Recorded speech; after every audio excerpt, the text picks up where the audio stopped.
to today's Business for You podcast. The focus of this podcast is thinking about innovations and why it's important, and also to look at the different types and stages of innovations. By the end of it, you will hopefully have a better grasp of the topic of innovations and be able to better understand and drive innovations in both your working and a personal life.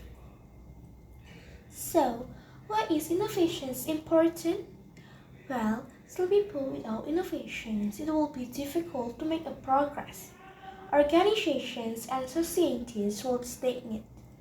Innovations is what drives us forward. It's what forces us to compete in the business world. It's what leads to better products and services, and solutions to new and existing problems. From a business point of view, it's also something which is necessary for survival.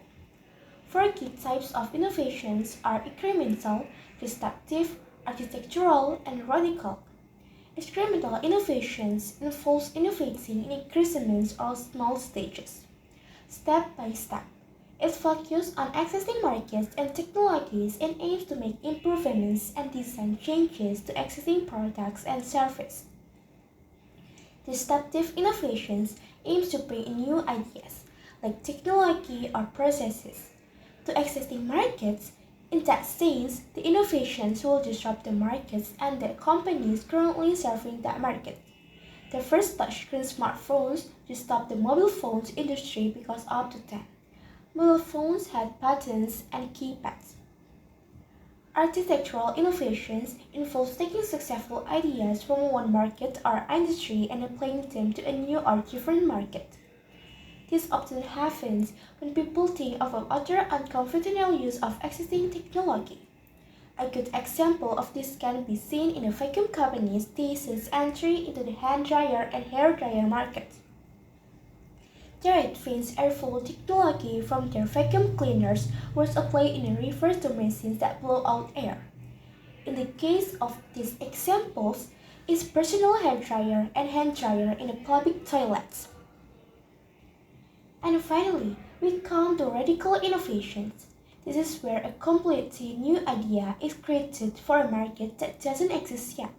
It's often what we think of when we think of innovations and it often swallows up existing markets.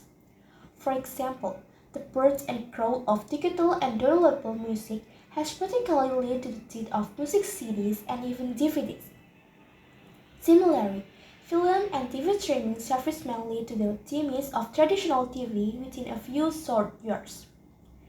Moving on from types of innovations, let's have a quick look at the 5 case stages of innovations. The first stage is idea generation.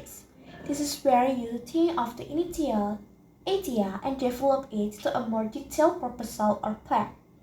The next stage is support. You need to check if you can get support for it. For example, from senior leaders or stakeholders in your company.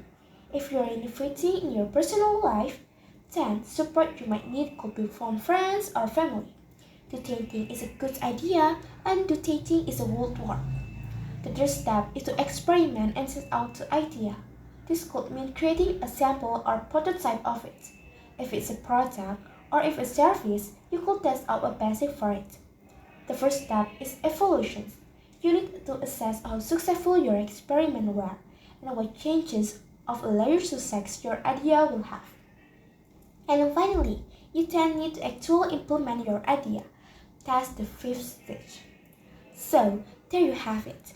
You have looked at the 4 key types of innovations: incremental, disruptive, architectural, and radical, and also 5 stages of successful innovations.